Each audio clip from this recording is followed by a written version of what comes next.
Hello, everybody. As you can see, our panel is taking their chairs, so if you can find your chairs too, that would be appreciated, and we'll start in about 1 minute.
Okay, good afternoon, everybody, and thank you for coming back. For just going to have the afternoon session of the Canola Industry Day.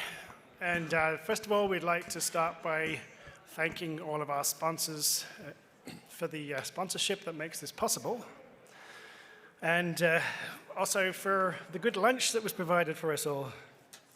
So I'm Mark Smith from Agriculture Canada in Saskatoon, just where we used to have the meeting, and I'm enjoying coming to somewhere different to see different faces and new people. But more importantly, we're going to kick off the next session. So this section is on biofuels. So we have a panel session where we're going to have some presentations and then some general discussion. So you probably noticed there's been a lot of excitement and discussion about biofuels recently. And we're going to discuss the biofuel situation and also how it relates to what canola can offer. And then we'll also have some interesting talks about possible alternative biofuel sources and technologies that could be used to improve canola to help make more oil for biofuels. So without further ado, I will start off by introducing our first speaker. So our first speaker is Bob Larocque. So Bob is President and CEO of the Canadian Fuels Association, and he comes to us from Ottawa. So I will pass you straight over to Bob, because I'm already running out of time. No problem. Well, good afternoon, everyone.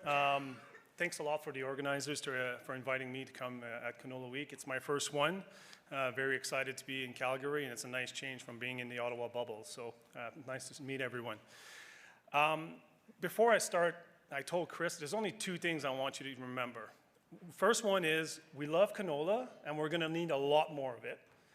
And the second one is, remember carbon intensity, because that's the game changer. Now I'm gonna go into my presentation.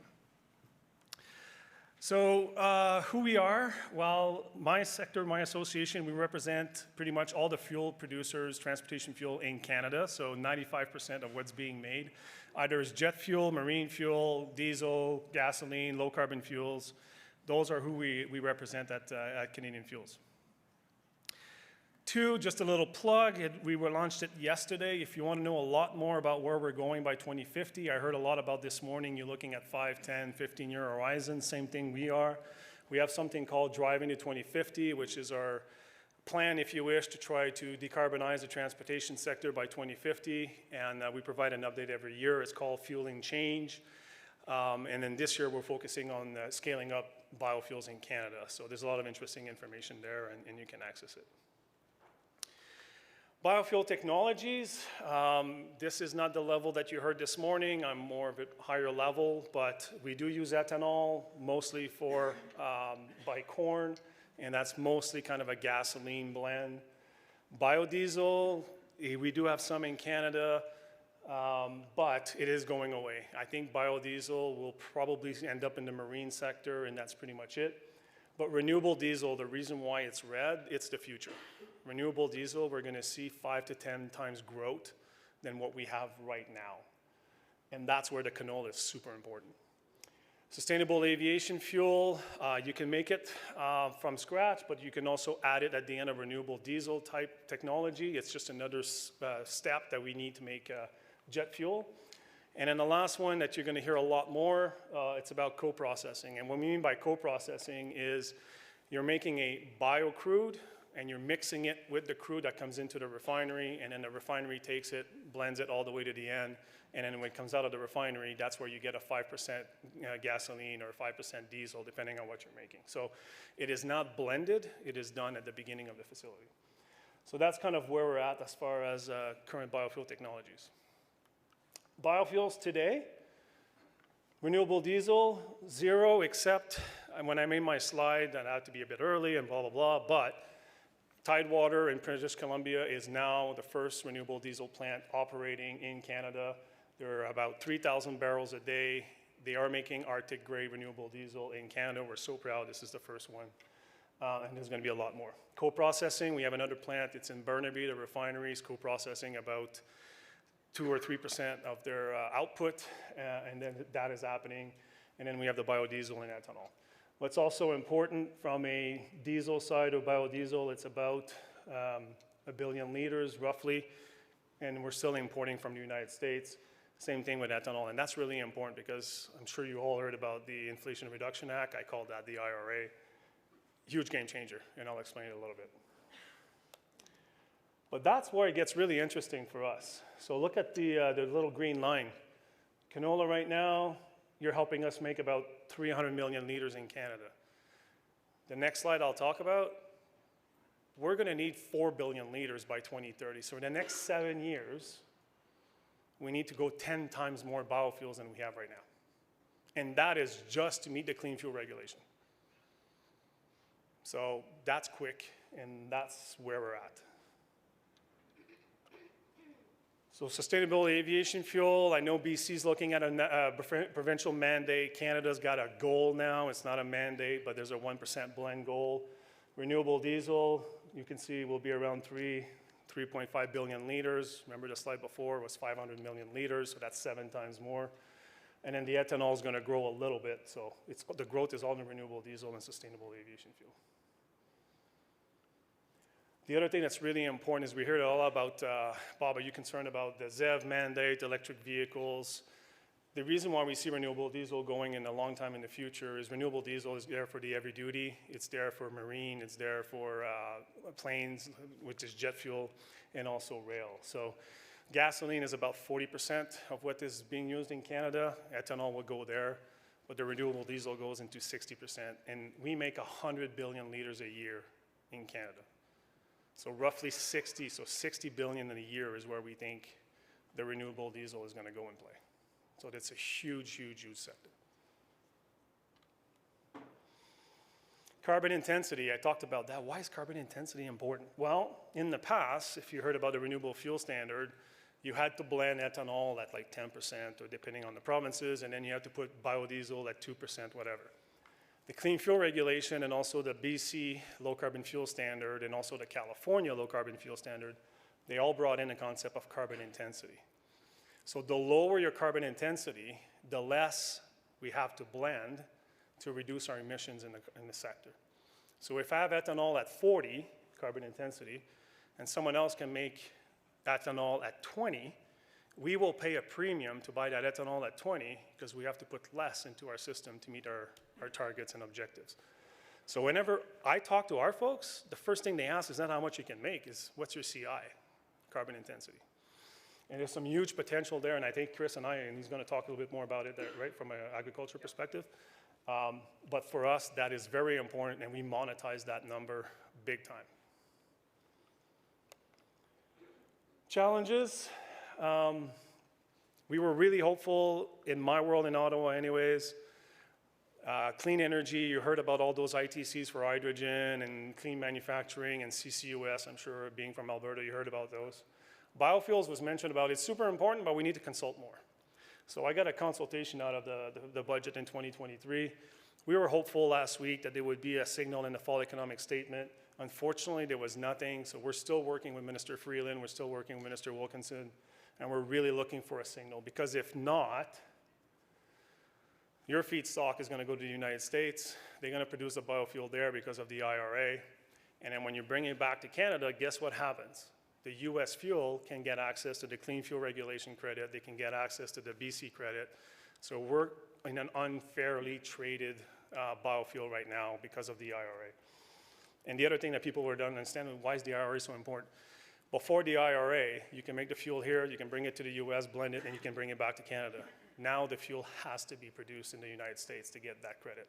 And that credit varies from anywhere from 10 cents a liter to 60 cents a liter, depending if you make sustainable aviation fuel or renewable diesel. So 10 cents a liter on 100 billion liters, you can do the math, it's a lot of money.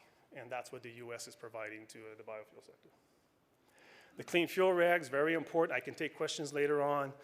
Yes, it's part of ACT to Tax 2. I totally support Chris. It's not a tax. But the uncertainty related to the clean fuel regulation is very important for us, so we're working hard on that one.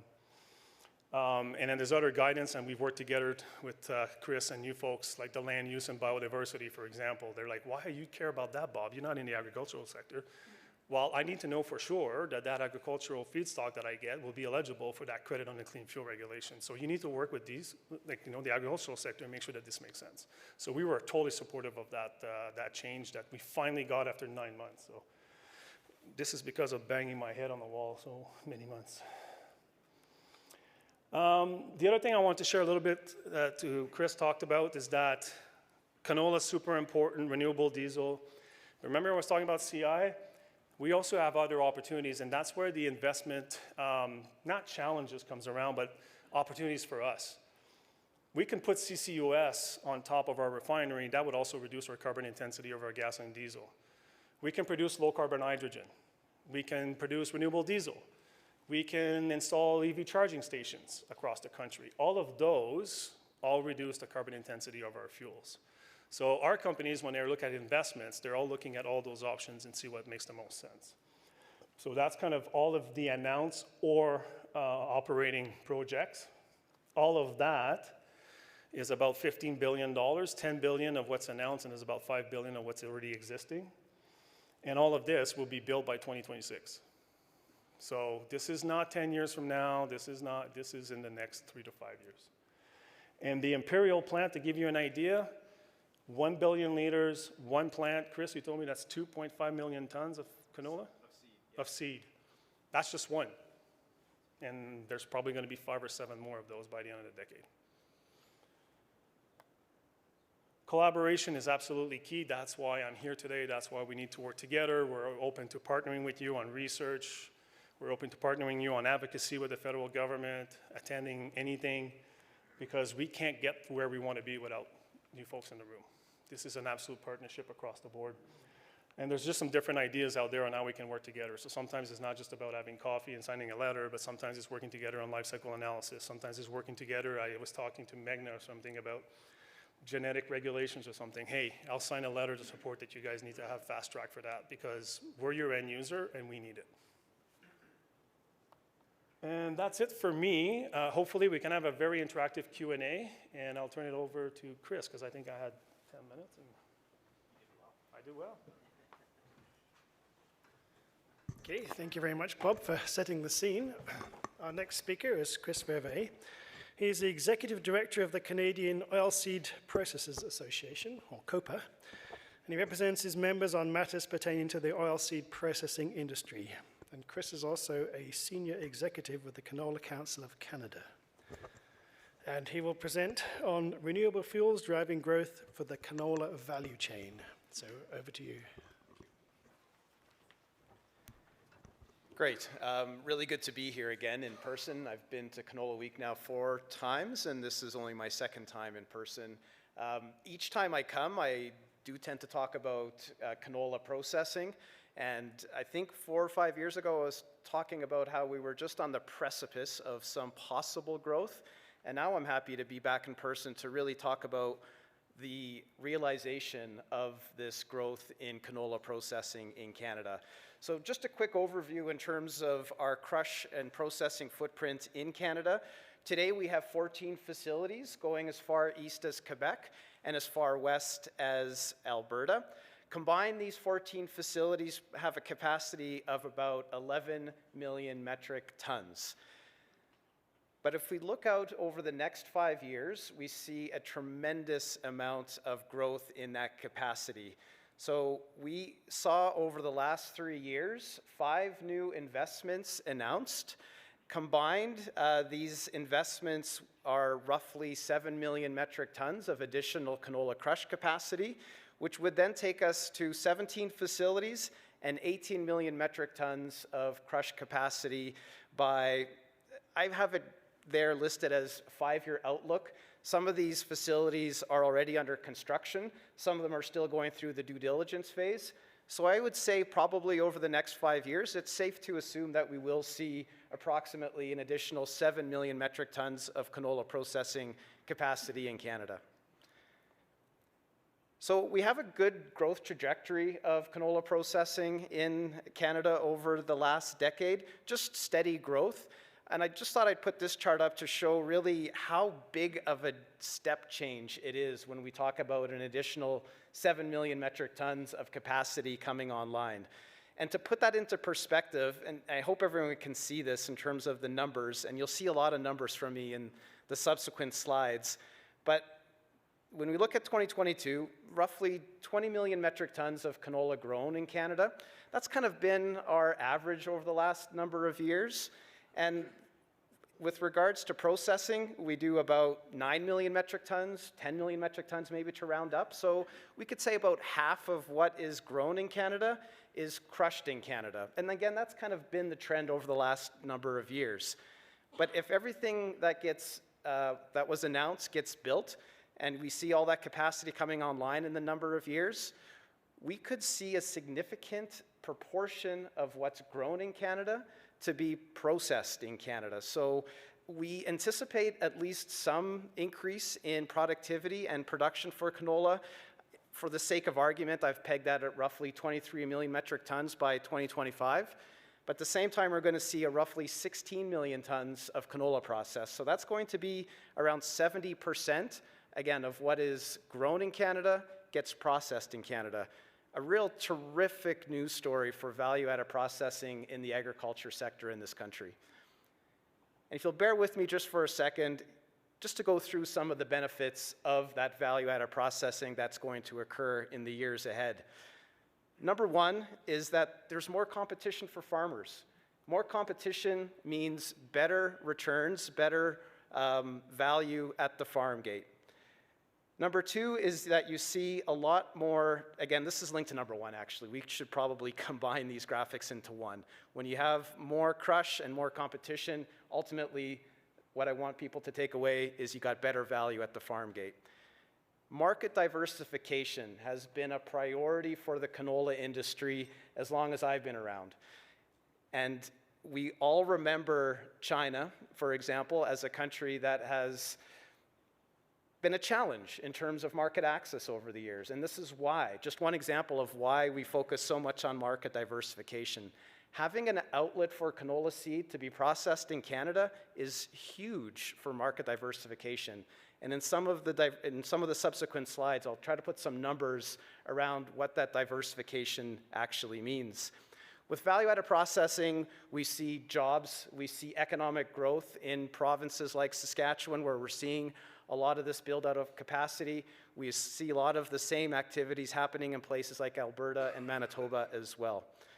And maybe lastly, in terms of a takeaway from this slide, expanded crush, value-added processing for canola supports the biofuel industry and the growth that is happening in that sector.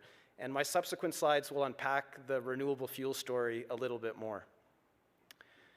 So it's growing. Again, more graphs and charts and numbers.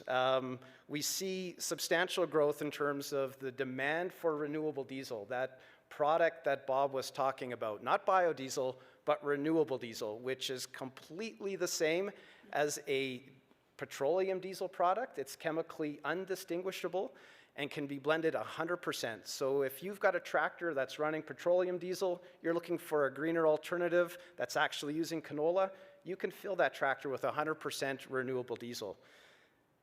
Renewable diesel and renewable fuels are fundamentally driven by regulation and policies. Governments in Canada, governments in the United States, governments in Europe, governments in South America, governments globally are prioritizing decarbonization of the transportation sector. And when they scratch their heads to think about how are they going to do that, it's looking at different programs and policies that either mandate a certain percentage of renewable fuels to be blended into fossil fuels, but increasingly it's a mandate on lowering the carbon intensity of these fossil fuels that are consumed and sold. Bob said carbon intensity a lot of times during his presentation. You'll hear it a lot from me as well. It is key. So that's the demand side of the equation. What does supply look like? Again, in practical terms, we're seeing a build out of production capacity in both Canada and the United States. Bob did a nice job on his last slide with regards to the companies that are making announcements in Canada, so I won't belabor the map and the dots I put on that map, only to say that there are players in Canada investing in renewable diesel today, and that capacity is starting to come online. South of us in the United States, and the United States do everything bigger, there is 25 or more facilities that are already built, that are under construction, or that have been announced for renewable diesel or sustainable aviation fuel production capacity. Add them all together, and you got approximately 30 billion liters of renewable diesel capacity that could be coming online in the United States in the years ahead. So I've thrown up numbers, Bob's thrown out some numbers in terms of billions of liters. What does that all mean? So this slide attempts to kind of put all of that into perspective, and Bob mentioned the same thing in his presentation. You take one renewable diesel facility as an example, and there's several renewable diesel facilities, as you'll remember from my last slide. But it's not unusual to see one facility with production capacity of 1 billion liters of renewable fuels per year. What does that mean from a crush perspective? Well, that would take roughly, if this renewable diesel plant was running 100% canola or canola oil, it would take 3 crush plants to feed that one renewable diesel plant. Well, how much seed needs to get funneled into those crush plants to then feed into the renewable diesel plant? My back of the napkin calculation is about 2.5 million tons. So to put that into perspective, 2.5 million tons is roughly what Canada has traditionally exported to Japan every year. It's often what we would export to China. We have renewable fuels as a very important market diversification tool. So took a stab at how much canola we might see being used in renewable fuels in the years ahead. Again, take some of these numbers with a grain of salt. I'm here to tell a story about what could happen. These are just projections in terms of what we could see for canola used in renewable fuels. The 2 big markets we see in front of us is Canada and the United States. I think that I've made that clear in my previous slides. And today we do about 2.5 million tons of seed that's grown in North America that gets consumed by renewable fuels. You fast forward to 2030, we guesstimate maybe closer to 7 million metric tons of seed. So significant growth, to say the least. When you look at the right-hand side of the slide, I want to be clear that renewable fuels is a growing market for us. We put a huge priority on it, but our food and feed markets aren't going anywhere. We're going to continue to need to satisfy this market, and we're going to continue to satisfy those markets as well. So again, taking a stab at production totals for canola seed in North America, let's say for the sake of argument, and I think it's a reasonable argument, it could be 30 million metric tons of seed produced by 2030. and we have 7 million of those tons going to fuel, the rest going to food and feed markets, the distribution is still very much weighed in favor of food and feed. 75% of what we're producing in North America for canola is still going to go to those traditional markets. At least that's how we view the world. I've got 5 minutes left to talk about one of my favorite subjects. I would never have thought to say this to myself, that carbon intensity is something that I actually enjoy talking about. But I enjoy talking about it because there's a value proposition around it. Carbon intensity matters to the bottom line. You heard that from Bob, and I'm just going to underscore that with this particular slide. So each unit of carbon reduction from renewable fuels earns a credit. So if you're able to demonstrate that you can reduce your carbon intensity by more than another feedstock, for example, you earn more credits. Credits in some of these regulated markets, like the Clean Fuel Regulation, like the Low Carbon Fuel Standard in British Columbia, like the Low Carbon Fuel Standard in California, these credit markets can be lucrative. $100 a ton for every metric ton of CO2 that you reduce. So again, if you have a feedstock or a fuel that can reduce the carbon intensity more efficiently than another, you're going to earn more credits and you're going to earn more revenue. Simplistic sort of graphic that I'm trying to demonstrate is on the right-hand side, comparing canola, soybean, animal fat, and used cooking oil. Used cooking oil has the lowest carbon intensity, and for the sake of argument, we've got canola with the highest carbon intensity. If you're a renewable diesel producer, you're producing 1 billion liters a year, this adds up in terms of your revenue that you can generate from these credits. You're looking at I can't really make that out, but I think it's close to $250 million in credits that you would earn if you're using used cooking oil versus canola of $150 million. Big numbers. Don't get me wrong, I think they would love to see $150 million as well. That's a valuable credit generation. But you bet they're going to be looking for as much UCO as they can get their hands on because it's got that lower carbon intensity score and it earns them more revenue. So the carbon footprint. This is a snapshot of what canola's carbon footprint looks like in terms of a canola-based fuel. You'll see that the biggest component of the carbon intensity score for carbon-based fuels is in cultivation, so the yellow piece of the pie. And when you break it down on the right-hand side, the distribution of that 54% is illustrated there to the right. Hoping you can see that. Again, I'm having to squint looking at this screen, but I know what the punchline is on the right-hand side. It's fertilizer. Fertilizer has the biggest contribution to the cultivation of canola and its carbon intensity score. In Canada, we've got a great story to tell as it relates to soil organic carbon and the accounting of that soil organic carbon. So I don't want us to forget that. It's an important part of our carbon intensity story, and that's represented by the red line. We get a credit for that, but everything above that zero line is essentially due to fertilizer. So that's a big part of what we're talking about as an industry and what we're exploring with regards to trying to reduce our carbon intensity through improvements that are both on the sequestration side, but also on things related to nitrogen management, for example. So this is my second to last slide. I'd say I got a minute left to go, so I'll do this as quickly as I can. Carbon intensity. So basically, it's the emissions divided by your output, and you get your carbon intensity. Like I said, we've got some work to do in terms of reducing our emissions side of the equation. So nitrogen fertilizer is something that we can focus on. Perhaps there are some opportunities to reduce emissions from nitrogen. Carbon sequestration, again, we've got a great story with our minimal till and conversion of summer fallow, but there's always improvements there as well on soil organic carbon. But output is a big part of this carbon intensity equation, and many in this room today are responsible to some extent for trying to increase the productivity of canola. And really want to emphasize that as we talk about carbon intensity more and more in the years ahead, we can't lose sight of that productivity part of the equation. Yes, emissions are important. Yes, we're going to try to tackle the emission side of the equation. Productivity, though, equally important and maybe even more important in terms of driving our carbon intensity lower. Last slide, road ahead.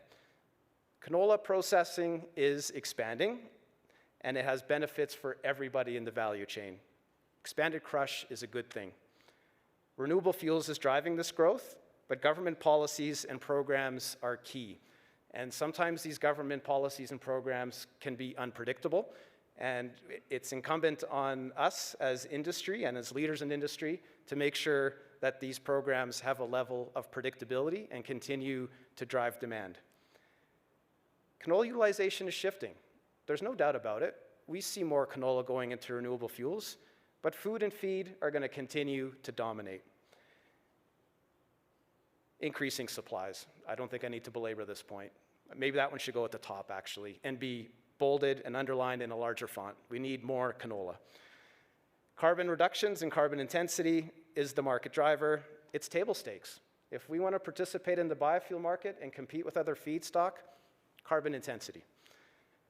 Canola is already a low carbon feedstock, but there's always room for continuous improvement, and I think that's something that we're committed to doing as an industry.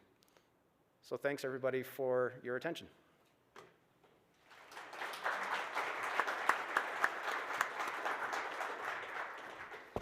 Thank you very much, Chris. I think we've got some interesting messages there and lots of thought for the discussion later on. So we're going to switch gears a little bit for our next speaker. So our next speaker is Kevin Cook, and he'll be presenting a pre-recorded talk. So Kevin Cook is VP of Breeding at CoverCress, Inc. He's a crop improvement leader, and he's going to talk about CoverCress's work developing what was a weed, you probably know of stinkweed or pennycress, converting that into a really interesting high-performance winter oilseed crop. So Kevin holds a PhD in plant breeding and genetics from Iowa State University, and he will present CoverCress, a novel solution for growing renewable fuel demand.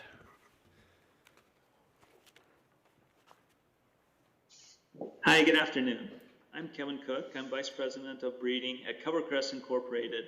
We're a St. Louis-based small company that's focused on developing a novel new winter oilseed crop that will be grown initially in the central United States.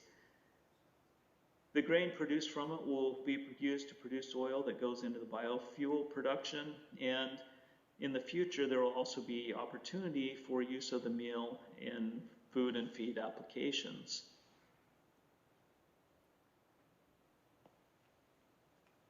As a scientist, I've found this project really rewarding to be involved in. Our company's existed for only about 10 years, and we've gone from taking a common weed and converting it into a crop that's able to meet the yield and agronomic requirements for reliable production across farmer acres. It's additionally required the development of systems that enable value capture and benefit to accrue to farmers and other participants in the supply chain. And I'm just really excited about the progress that we've made and happy to have an opportunity to share it with you as participants of the Canola Week conference. Let's start off by talking really briefly about the capacity for producing biofuels and the demand for feedstock. Here's just a couple of quotes that are talking specifically about renewable diesel and the expanding production capacity that is being built out. This production is going to require additional feedstock to fill it, and the estimate that's shared here is about 17 billion additional pounds of feedstock.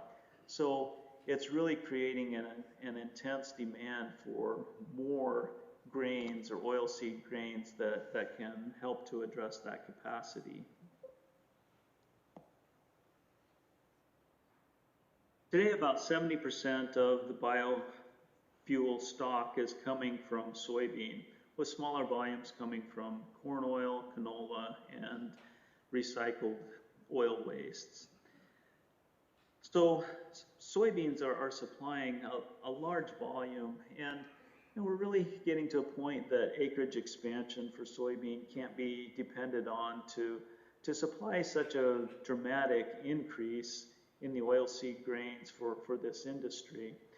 We need to find ways that we can increase the production without expanding the footprint and do it in a sustainable way.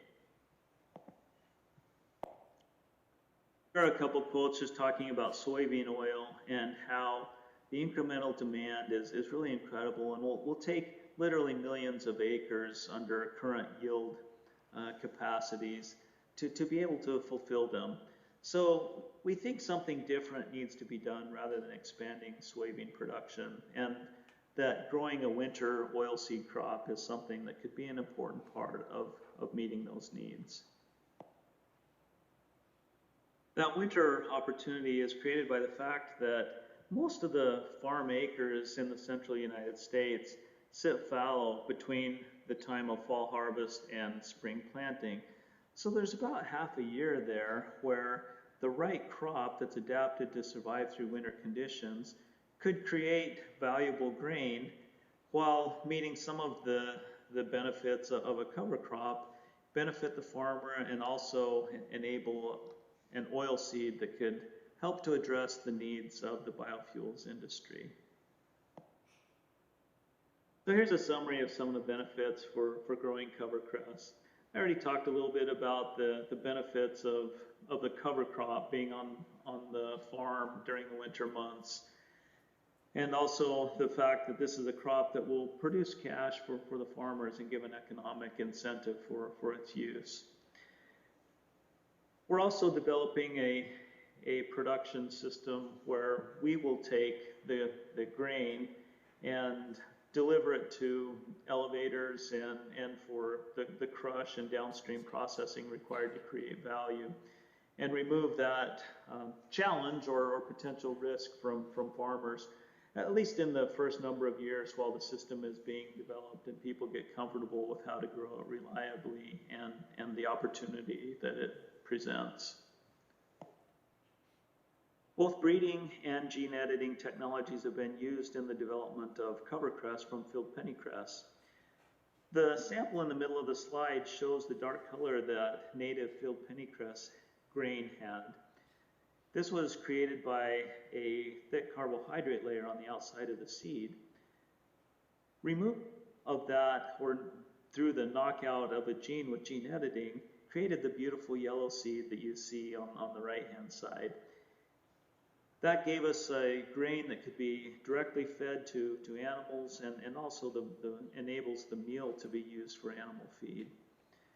And an additional benefit that came from that change is that it removed an undesirable weedy characteristic wherein field pennycress seed often didn't want to germinate. It made it challenging to establish stands, but also created some concerns over the seed sitting dormant for many years in the soil and germinating at later times. So this turned it into a crop that no longer has the challenges of weediness that existed in the original species. To quickly review some of the compositional characteristics, we have about 30 to 33% total oil. An additional knockout of a gene removed the production of erucic acid, so that was another important characteristic of enabling the seed to be used as a feed directly. We have about 40% protein in the meal, and then taking a quick look at agronomic characteristics, we're targeting the production of about 1,500 to 2,000 pounds of grain. And in our research plots, we're able to hit that routinely, and we've got it out on several thousand acres of farmer fields this year to validate that we're able to continue to deliver that on larger and larger fields. Our initial target market is the central U.S. Corn Belt, the states highlighted in green in the map. There's about 30 million total production acres in this geography. We know that we're not going to get onto every farm and every one of these acres. So we consider that about 10 million acres are addressable with the CoverCress crop. And in a 3-year rotation, we would get onto about a third of those acres each year. So we're targeting being on about 3 million acres within this geography when we get to capacity in a few years. Now, the crop certainly has potential to be grown outside of this direct geography. Our initial work has been done with collaborators at the University of Minnesota, and they've done some of the preliminary work to evaluate and develop varieties that can be grown up there. It's outside of the area that we're focused on, but I do want to call out that there is potential of the varieties that they're developing for use in those more northern environments, which certainly could include Canada and potentially much of the canola producing regions. So let's take a quick look at the timeline for crop development and when some of the important field operations would happen. We like to develop or to plant as early as we can in September. So we target ideal planting date as mid-September into the first week of October or so. Planting happens then, and the crop really develops quite rapidly. Going into winter, we want to have rosettes that are several inches across, maybe a little bit smaller than the diameter of your fist. They'll sit over the cold winter months, actually still growing a little bit. As I've been out and seen plots in February and early March, it always amazes me how the crop has continued to advance, at least here in the area around St. Louis and in Illinois where we have our research plots. But the real rapid development starts up again when we get into the month of March. Then plants will bolt as it starts to get just a little bit warmer. They flower out in the month of March and into April, set seed, and then we're harvesting in mid-May to the beginning of June. So one of the important things that we do recommend agronomically is that some fertilizer be applied in the early spring. So this is like February and March time frame in our target market. We recommend putting on about 50 pounds of nitrogen just to increase the productivity of the crop. Adding a little bit of sulfur is very beneficial. The crop really benefits from that, and it helps it to both yield better and just give a more reliable performance in our experience. Over the past year, we had about 8,000 acres grown out on farmer fields. These were what we call demo acres. They weren't taken all the way to yield production, but we did get really valuable experience with the establishment of crops in farmers' fields, learned a lot about when we need to plant, the importance of getting some timely rain on it to help the plots get going, just exactly how we should do tillage and that type of operations. This year, I've mentioned just briefly that we're growing some production of grain to be used for chicken feed. So there's several thousand acres out for that end use, and we're again getting valuable experience on just how we need to agronomically manage the crop on farmer fields in larger acres. So the system has proven successful, and it's continuing to be built out with learnings and additional experience as we go. Since the session's focused on biofuels, I need to talk just a little bit about the carbon intensity score of CoverCress.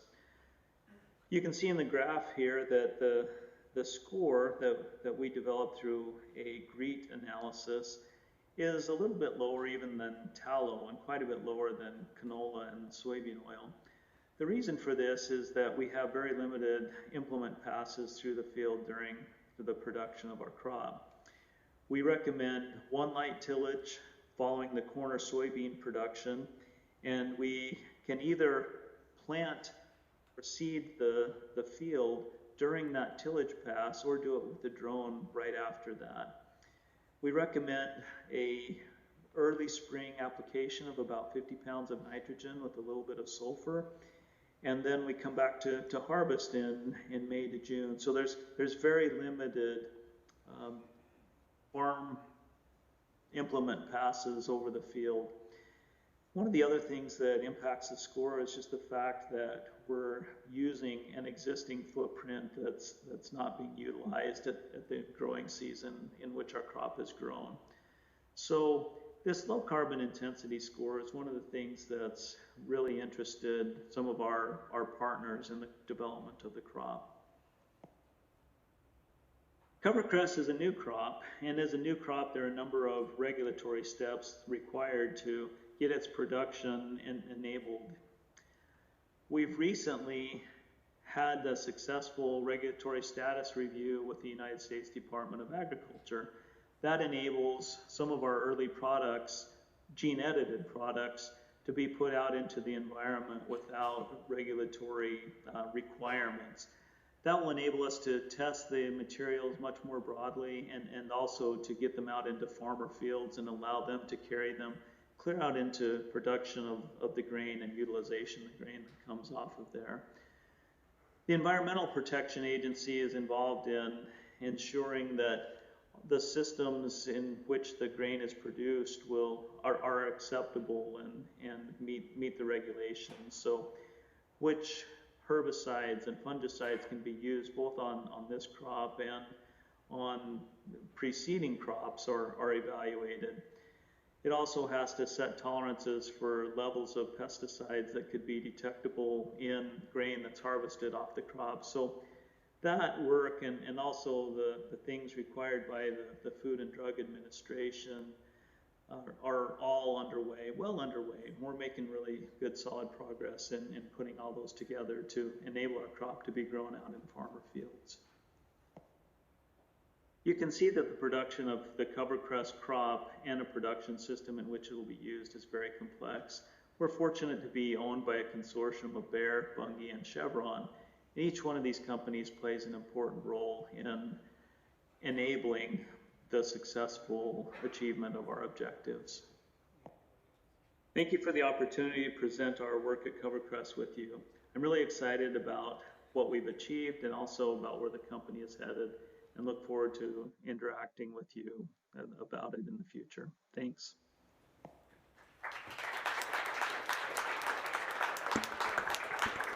And thank you very much, Kevin, for an interesting talk.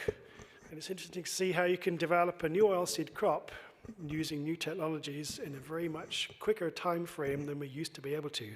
So I think there's a very good message there. And continuing on the technology theme, our next speaker and the last speaker to present is Dr. Meghna Malik.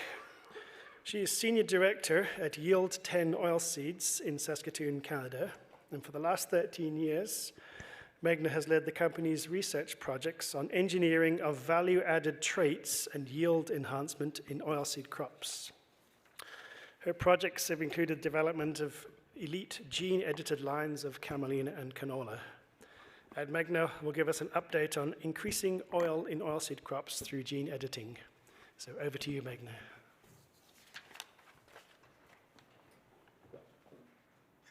Thanks, Mark, and thanks to the organizers for inviting Yield 10 to participate in this biofuel panel. Yield 10 Bioscience is an ag innovation company. It's located outside of Boston with a Oilseeds Research Center in Saskatoon. Today I'll be providing an update on increasing seed oil content through gene editing. Yield 10 is a publicly traded company, so safe harbor statement that some of the research plans, business plans that I'll be discussing today may be forward-looking in nature. So Yield 10 technology is based on a trait factory. It's a technology platform. It's called GRAIN. GRAIN stands for Gene Ranking Artificial Intelligence System. So it's a gene discovery platform that gives us the targets to edit to increase oil content in oilseed crops, to increase yield, to increase nitrogen use efficiency. So it's a gene discovery platform that we use. And then we engineer Camelina, which is our platform crop, by gene editing, which is using the CRISPR technology, which is about a decade old almost now, and then also doing genetic modification, so producing GMOs. And from the gene discovery to the field test, we can reach the field in less than a year's time. So the aim of Yield 10 is to increase the sustainability of agriculture by producing products in Camelina seed that have low carbon intensity. So a portfolio of our Camelina seed products is, we want to use the oil. That's our first product, and that we are working currently is to use the oil as a feedstock oil for biofuel production. Next in line, we have two other projects and products that are midterm and future term. One is the nutritional oil. So we have a collaboration with Rothamsted to produce DHA and EPA in Camelina seed. So that's a midterm project. And then we also are producing PHA bioplastics in Camelina. So, that would be used to replace conventional plastics. So going back to feedstock oil, Camelina is a feedstock oil. We are taking small steps right now. We have our near-term focus is to establish and demonstrate a closed-loop value chain. So we are growing this year. In 2023, we grew about 2,000 acres of spring and winter Camelina on the Canadian prairies. So lines were developed in Saskatoon and grown in southern Alberta. We also grew our lines in the Peace River in Alberta, in Saskatchewan and Manitoba. So this is a field, picture of the field where, Camelina is being harvested. That's a winter variety and taken to crushers. So it's a closed loop system. We are engaging growers to grow our spring and winter Camelina lines. Then we are going to the crushers and, for this year's production, the oil crushing is currently taking place. So why Camelina? I describe, for those of you who haven't seen Camelina, that's how it looks in the greenhouse, in the field, and in our large production area. So in one sentence, I would describe it as a climate-smart, fast-growing sibling of canola. And although the breeding is in infancy, it's not many years put into breeding, although we have a lot of breeding activity happening now. It produces 40% oil content, so that's something we want to keep increasing for its biofuel application and other applications that are in our product portfolio. Camelina has both spring and winter types. There's a lot of interest to grow Camelina in rotation. It's double cropping and relay cropping with soy and corn in the United States, and also as a winter crop and spring crop in Camelina. So we are developing it so that it can seamlessly integrate into crop rotation in the Canadian prairies. It doesn't outcross with canola and does require lower inputs. It is a low CI, it has a low CI score. This is not something we have studied, but there are publications that say Camelina has a lower carbon intensity score than canola and soybean. And it's very easy to transform Camelina. It's like a grade 10 experiment to transform Camelina. So it's an excellent platform crop for, producing high value added products. So it provides a lot of crop diversification for farmers as well, and will give them the revenue.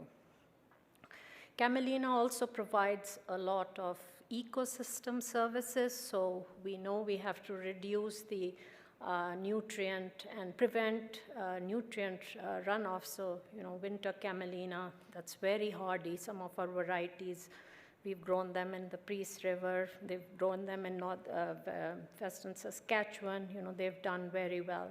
So to reduce nutrient runoff, it's a very valuable crop. Also, as we heard this morning from a crop physiologist, that we have to protect our soil. So the roots of camelina can bind the soil. It can also become a bank for the snow, so they will retain more, the soil will retain more moisture, as well as, the farmer's field is going to be weed-free in the spring. So in the past, cover cropping has been promoted, but it's not been adopted because, there's really negative return on investment for the grower. But Yield 10's winter varieties, the way we do our contracts, you could get a seed product and deliver the oil that will provide income to the farmer. So we started working on gene editing about 7 years ago. We got a grant from Department of Energy to increase oil content in camelina. So we started with editing known genes. So these genes have been known in the past to increase oil content, but they were never combined. So they are combinations of genes that we tested.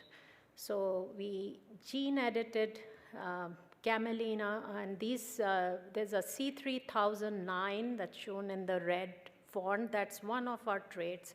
So it's a transcription factor that is involved in pigment synthesis. So when you silence this gene, you will get increase in oil content. So all this happens in the plastid. So fatty acid biosynthesis is happening in the plastid. You edit this gene, you accumulate more oil.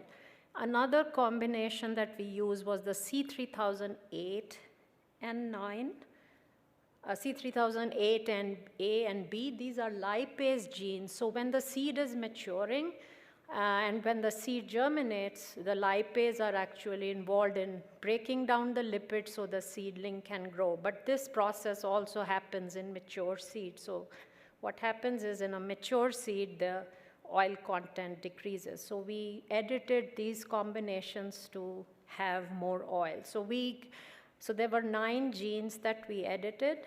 And we got several combinations of lines that we tested in the field. So one of them, the E3902 line, was the one which had 8 copies of genes edited by CRISPR editing. And this also produced, because it was involved in pigment synthesis, this line has this characteristic yellow seed, and it also produces increased oil content. So greenhouse testing of these various editing combinations, we picked them and picked the best 5 lines and did field trials in the US. So at that time, we had applied for the MI regulated process in the US, so they were not considered, they are not considered regulated in the US.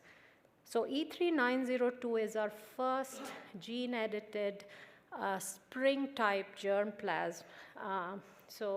We've done field testing from 2019 to this year. Every year we are doing testing in the US. Recently we started testing it in Canada, and we have 5% increase in oil content as compared to the conventional, the parent variety. We have also submitted with the new gene editing regulations in Canada. We've submitted a regulatory, we are seeking regulatory opinion about this line so that we can grow it in Canada without, requiring field permits. E3902 is also a background for our herbicide tolerance. Again, we heard from a weed scientist this morning that, weeds can take away 30% yield. So, we want to increase oil content, which we have done through gene editing. We also engineered this E3902 gene-edited line for herbicide tolerance. So we now have over-the-top herbicide tolerance to glufosinate. And because camelina is so sensitive to soil residues of group 2, and we want to increase acres because for biofuels we'll need several thousand acres. So through our studies, we found that having group 2 tolerance to residue will help us increase acres. So we have a stacked herbicide tolerant line that is in E3902 background that will tolerate group 2 residues, plus the weeds can be controlled with the glufosinate application. In November, the USDA regulatory status review published that they do not consider these lines as regulated in the US, and we are working with the Canadian CFI to get them non-regulated. We really want these lines to be grown in Canada with the herbicide tolerance traits. So these are some pictures of lines growing in field trials. So those empty plots are basically the parental variety, and then on the left is our glufosinate tolerant lines. It's an event selection. So now we have an event that we are taking forward, and on the right are lines that are tolerant to the residue as well as to over-the-top glufosinate spray. So E3902 was our first spring gene-edited camelina germplasm.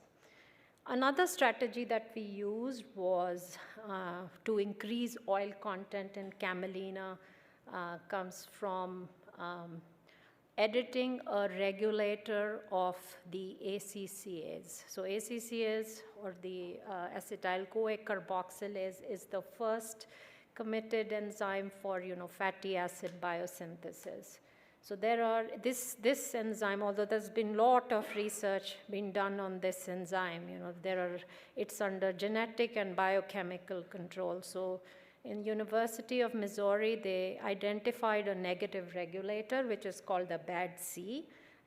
So it's a biotin attachment domain containing protein. So when they edited it in camelina, in Arabidopsis, they found increase in oil by double digits. So we licensed this gene, and we've done work with this editing of this gene in both camelina and canola. So science is always full of surprises. In camelina, we edited a combination of these BADC genes. Again, there are 9 genes of BADC in camelina. We edited a combination of 5 genes, 6 genes, and we found we did not see increase in oil content, but we saw significant increase in yield, so up to 10% increase in seed yield. In canola, we've again edited different combinations of these BADC genes. There are 6 BADC genes in canola, and we did see increase in oil content. So there's a statistically significant increase of 5% oil in the seeds of camelina. In the greenhouse, we also saw 17% increase in the yield, but we could not get in the field trials, due to very drought conditions, we could not demonstrate the increase in yield, but we did get increase in oil by 5%. So again, these lines in the US are not regulated. So far I've presented what's been done with known genes, but Yield10 has this grain platform which will do gene discovery. So there are several traits that we are currently working on. This grain platform uses all the publicly available data and uses regulatory and transcriptional modeling to give us genes that will give us the required outcomes. So recently with C3020, we have been able to increase oil content in camelina by 10%, and we have several more targets that we are working on. So for camelina as a biofuel, we are taking small steps so we can run. We are working with growers because they want to, involving growers, working with them, getting positive feedback and also learning from them. And we have given them the option of weed control in camelina so that we can increase acres. And then oil content increase, yield increase, as well as editing the meal quality is something that's really required for grower adoption as well as for, the business success.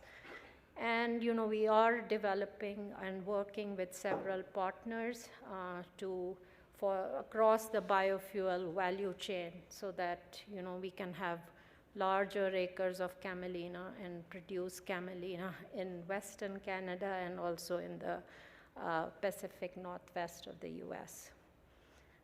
Thank you so much.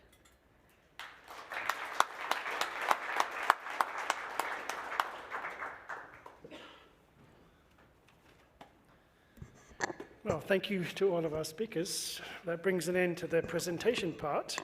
And now we will open the floor to some questions for the panel discussion.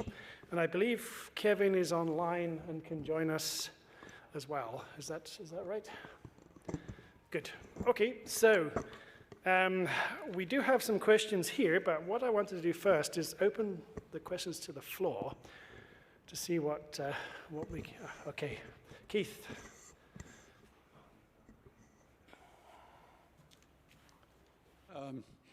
You talked about carbon density, but you're really talking about the field and the plant and all the combinations. But what about the carbon density in the oil itself? The higher the carbon, the greater the energy. And I'm wondering whether anybody's considered going back to the old high-arusic rapeseed, because you've got 2 more carbons in there, and you can raise that proportion of the arusic acid up to 40, 50, or 50%, and you've got a much more energy-efficient oil. So I'm wondering whether anybody's ever thought of that.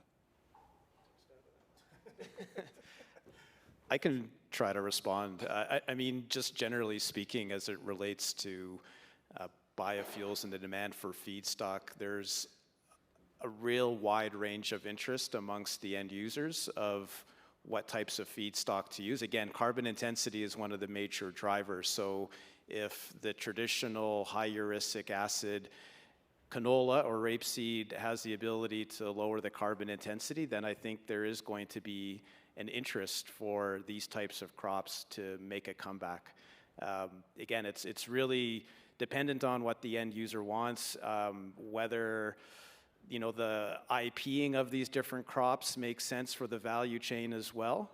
So there's many different factors in there. I mean, we've talked about carbon intensity being one of the big factors, and I believe it to be so. But if you're going to, for example, reintroduce high uric rapeseed on a large scale, you're going to have to make sure that that is not coming into the, let's say, the conventional value chain as well. So there are some trade-offs, I guess, to just chasing carbon. I think I'm going to, initially when you also said oil, my brain went crude oil, but so just in my world, so that's why I'm glad you took that answer. But I think one thing I want to say, carbon is the #1 thing, but I think, Chris, something else that we feel on our side is I constantly still hear, and maybe it's an Ottawa thing, but again, the food versus the fuel debate. So for us, it is something that depending on the different crops, we need to make sure that whatever you're doing is not necessarily going to create a problem from a social perspective on the other side. So that is something else that we do take into consideration when we're signing long-term contracts and everything with our producers is that, can we legitimately answer that question from a social aspect? I can talk about camelina. It has about 5% erucic acid, so yeah, we are not considering to increase it, but then you have to think about what you are going to do with the meal. So, every product in this from the seed needs to be utilized in some way to make a business case. So, yeah, right now camelina varieties have between 3 to 5% erucic acid.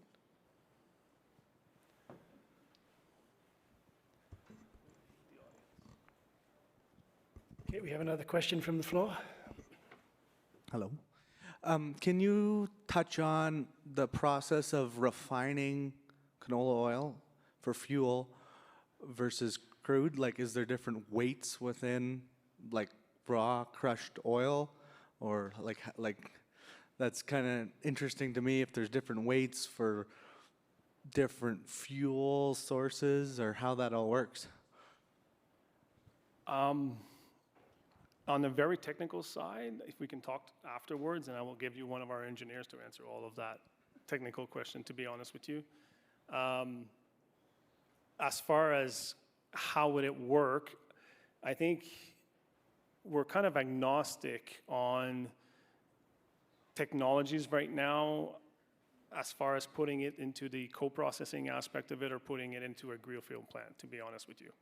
So I don't think it's an and an if or a buts on that one. To answer more specifically exactly how does it get into and mixed and created, then I'm just at a high level stuff of like we're going to hydro-treat it, we're going to remove the hydrogen and everything and then put, and create the fuel. So I'm sorry about that. I'm just not at that technical level. But if we can chat after, I'll definitely get in touch.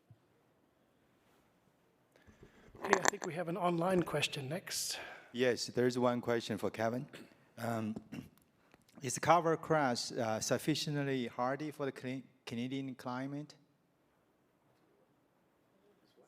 Yeah, so like I mentioned in the presentation, we haven't actually tested our varieties in Canada. Certainly they have been tested in Minnesota, which, it gets really cold there. So I think it's absolutely possible to develop varieties that would be sufficiently winter hardy for the Canadian market. But, right now it's not anybody's focus to really evaluate that. It certainly seems possible. Well, there's another follow-up question for CoverCress. Is about Kevin mentioned about averaging 2,000 pounds per acre, and how many bushels is that? Yeah, so it would be on the order of 40 bushels. Our real purpose is, everybody knows that cover crops are beneficial for farms, and here in the Central Corn Belt where we're working, there's only about 5% utilization of cover crops, and so one of the real benefits we want to give to farmers is the opportunity to get some income on it. The income opportunity is going to be substantial. It's not as big as your summer crops where they've had decades of research and development, higher yields and opportunity, and just a lot more inputs going into them. But it will be something that is net positive to make it both worth the farmer's time to give some of that cover crop benefit and also just to make a contribution to the biofuel need. Okay, thanks, Kevin. I think we have another question from the floor. Thanks so much for the presentations. Delaney Ross-Burtneck with the Manitoba Canola Growers. Just a question. I am optimistic about increasing production for growers and where we might be in terms of yield in the next 5 to 8 years. But also, what's the backup plan if canola can't get its production intensity up to meet demand? We're counting on you. No, in full honesty, I think we are evaluating different risks. So as far as backup plan, I would say forest residue are probably 3 or 4 years behind agriculture. But there's about 25 million tons of forest residue in Canada. And I would say the last 2 years, the residue we're looking at is what is causing forest fires. So you can imagine how much we're getting support from both provincial governments out west and also in Ontario to try to get to use those residues and convert it. The problem is the supply chain that you have at agriculture is 5 to 10 times more efficient than it is with the forest residue right now. So we have to break that. And on a technology-wise, wood is a little bit harder to liquefy, I would say. It's a little bit sturdier. So we have some bit of work to do there. But I think our backup is definitely forest residue. And then we're looking at some weird feedstock, like secondary treatment from municipal facility. I'm not going to go into too many details there, but that's another. But those are 2030. So honestly, if canola can't help us get us to 2030 and a little bit more on ethanol for the corn on ethanol, we would have to go to the federal government and probably let them know that we just can't achieve the clean fuel regulation, to be honest, by 2030. So we're absolutely counting on you. So build those crush plants. Working on it. So I guess a bit of a follow-up for that is the a question that we had earlier on. Biofuels, there's always argument about food versus fuel. However, there's something else that hasn't really been discussed, and that is what else we can use the oil for perhaps manufacturing, making plastics, that kind of stuff. Has that really featured in any of the thoughts of the biofuel push? Well, you're doing the science behind it, so. Yes. So yeah, actually our first project when Yield 10 came to Canada was to develop, to make lines to produce biopolymer, so to replace conventional plastic. So there's a lot you can do with the seed. You can produce oil that can go into biofuel. You can produce this polymer. Of course, it needs all the regulatory approval, so that's where the hurdle is. But we've tested our lines that produce oil as well as biopolymers, and that's where you will get the real sustainability of agriculture. That you have multiple products being produced. So that will give us even lower CI. I think there's a place for the bioplastic. Don't get me wrong. But from an economic perspective right now, Canada's still not at there's no carbon credits for making a bioplastic. There's no additional type of incentive, but I can give you a credit for the biofuels based out of the carbon pricing or the clean fuel regulation or whatever. So until the government starts to provide additional financial support, your PHA will be more expensive than the current one we're making on the traditional one. So I think bioplastic, again, is probably 5 years behind on the biofuels. I was going to say the same thing, that without a government mandate or some type of a regulation like a ban on plastics, which I think was recently questioned by the Supreme Court, we're not really going to see this market be something that is substantial. But it is interesting that, again, when you look at canola's humble beginnings and where it came from in terms of rapeseed, this is what rapeseed was traditionally used for, right? It was an industrial crop. So what's old is new again. Thank you. Any more? I think Larry has a question. Question for Kevin Cook.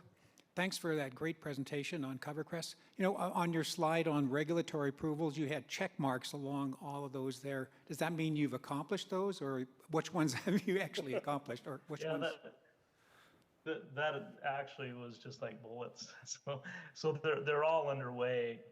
It's a very complex process getting all those pieces, and it takes several years. So yeah, there's actually an industry consortium of similar types of crops that are working together on this to try to streamline the process of getting these new crops into the marketplace and make it faster. But yeah, it's definitely involved in a few years down the road.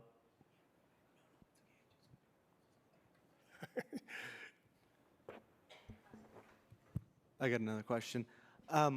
So one of your guys' slides showed Canada's production of canola versus crushed versus non-crushed, and you commented that it's always roughly been half of our production. So we've been growing canola a long time in Canada now. how come the goal hasn't been to get more so like over 90% of what we grow exported? And like, is it a matter of other countries can crush it cheaper than we can? Like with slave labor, third world countries? Like, I don't know. Like, it seems crazy that after 30 years, we can't process all of our own canola. I'm with you on that last point. This is a long time coming to see some more value-added processing happen in Canada. There's a myriad of reasons in terms of why there has always been a significant export of seed. One of the key ones is because we are such a small country and we need to export a lot, and we export seed to places like China and Japan, their tariffs actually on raw seed are close to zero, but their tariffs on products like canola oil and to some extent meal are triple, quadruple, or even 10 times that. So we've had these competitive imbalances in place. And then there's logistics and how our supply chain has been set up for decades. I mean, our grain supply chain is actually very straightforward. We suck the grain off the prairies and ship them largely to Vancouver or positions of port and then export them to destinations abroad. Just changing that overnight or changing that is slow to develop. So the supply chain has been developed in a certain way, and it just takes time for that to evolve. And I should mention that we do see more value-added processing, of course. This is a great thing for the country. But at the same time, we're still going to be very reliant on exports. So our canola oil may find a home in the facility of one of Bob's members, but we still need to rely on our exports for meal. So that's still going to be very much through those traditional channels of moving it from the prairies to port position and so on.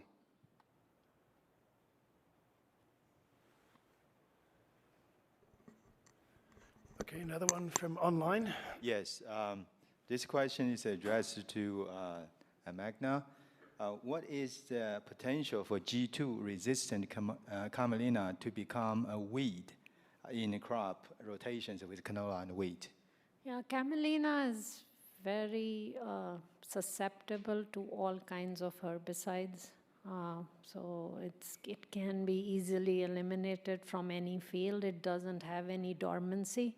So just the purpose of introducing group 2 tolerance was to just increase acres and to integrate camelina into the crop rotation system. We know that a lot of major crops are treated with group 2s, so you can't follow a group 2 tolerant wheat with a camelina, so that's a good rotation. So camelina becoming a weed due to herbicide tolerance to group 2 is very, very unlikely because of its susceptibility to a lot of other herbicides. And having no dormancy, it's easy to wipe out a camelina from any field.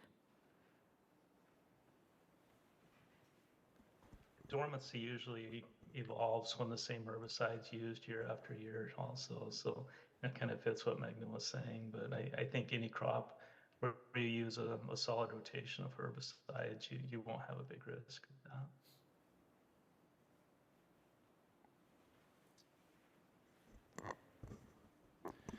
So I guess another question from the list here is about regulatory obstacles and policy obstacles that really would be the most important to address to move this industry forward and keep up with what's happening south of the border. So what would your number one suggestions be that we can improve? Just, if I say my first one, can you do my second one? I'll try. You try? No. I'm glad you asked that, and I think if there was one ask for the audience is I think for us,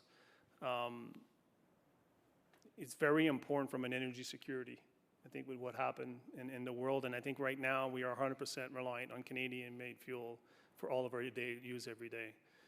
And I think we need a stable regulation, like something like the Clean Fuel Regulation, to last for the next 10 to 15 years.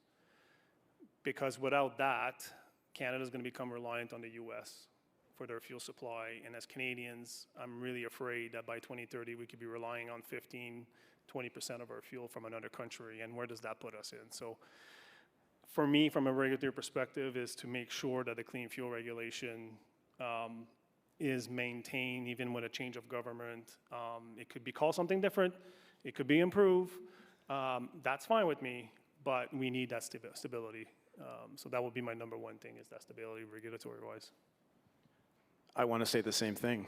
I should have picked the incentive one. No, but there's also more that needs to be done in terms of that relative competition, right?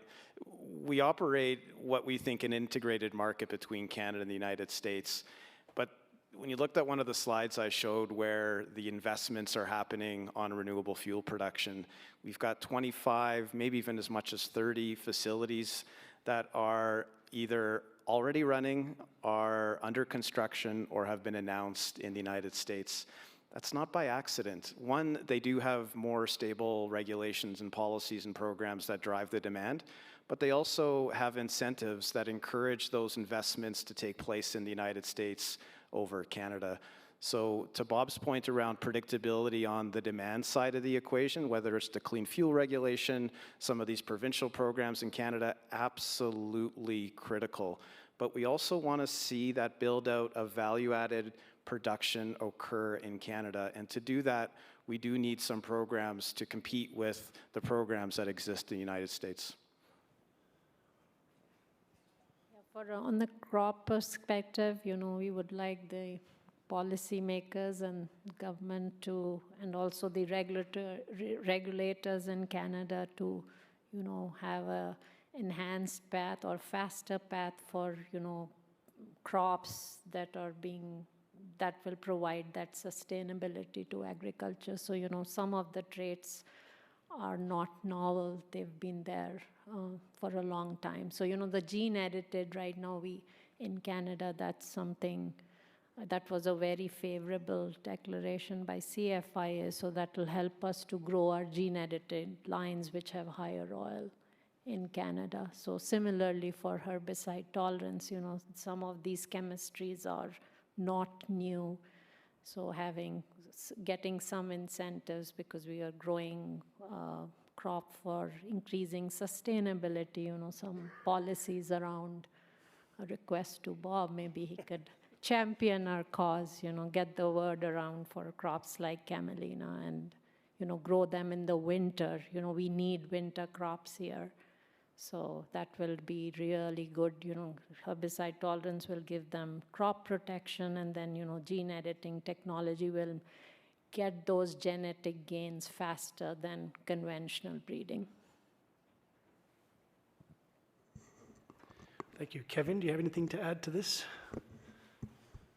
Pretty much the same as what Meghna said. I think if I was looking for what would be a competitive advantage, it would just be expedited pathways, regulatory approvals in general, and I'm sure that holds across both processing and in approving new types of crops. Okay, thank you. I think one last question, considering the whole value chain and canola, how it fits into biofuels. There's a lot of research going on in canola across the value chain. Do you see any gaps where we really should be doing more research to make this work? Big question. For me, what I find interesting is that we look at yield traditionally with regards to bushels per acre, and that makes sense for a lot of reasons. And I think some of the presentations that I've seen today, some of the presentations as part of the panelists, was about oil content. This is what it's about. I think we've made that point clear in terms of the demand drivers going forward, and biofuels being a big part of that. They want the oil. Bob's members want the oil. So I'm not suggesting this is necessarily a gap. I think there is good research being done on trying to increase oil content and not just look at yield in terms of bushels per acre, but it would be interesting to look at the equation from the perspective of, well, how many tons of oil per acre instead, and maybe start using that as the yardstick for yield in canola. So there's my 2 cents. And I don't know what kind of research, but there's one thing I want to say is that I definitely see an increased partnership between the fuel sector and the agriculture. And we already do a lot of joint research on hydrogen, for example, or other types of, and I think we can do more together. So that was my ask to the council, is that don't forget about us.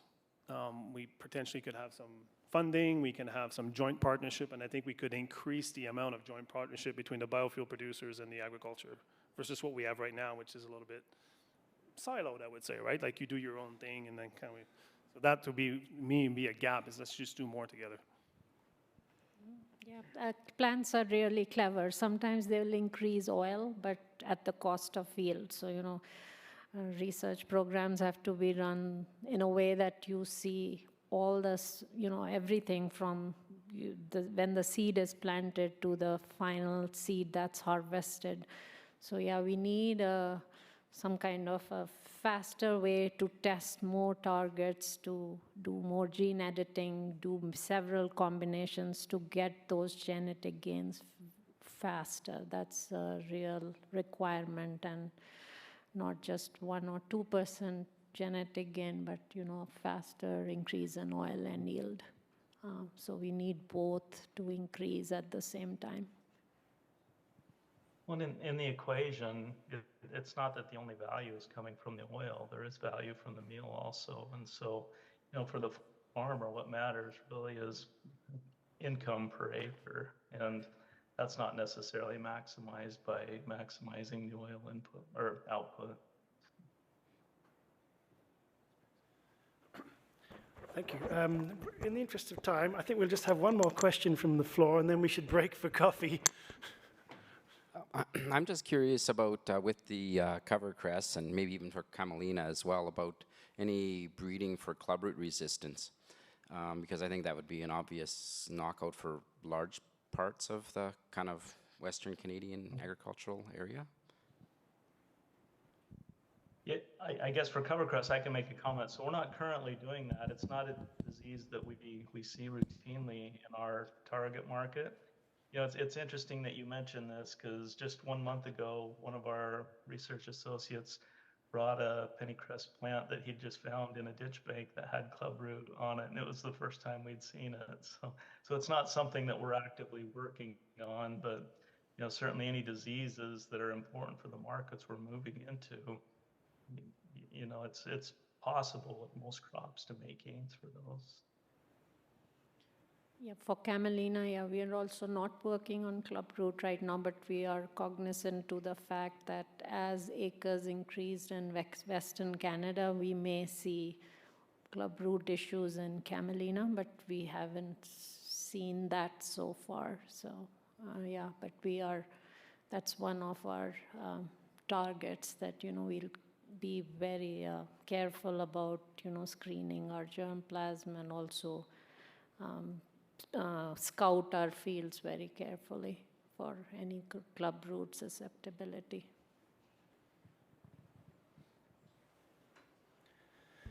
Okay, I think this draws an end to our biofuels panel, so please join me in thanking our panel members for the very interesting presentations. And thank you, Kevin, for joining us.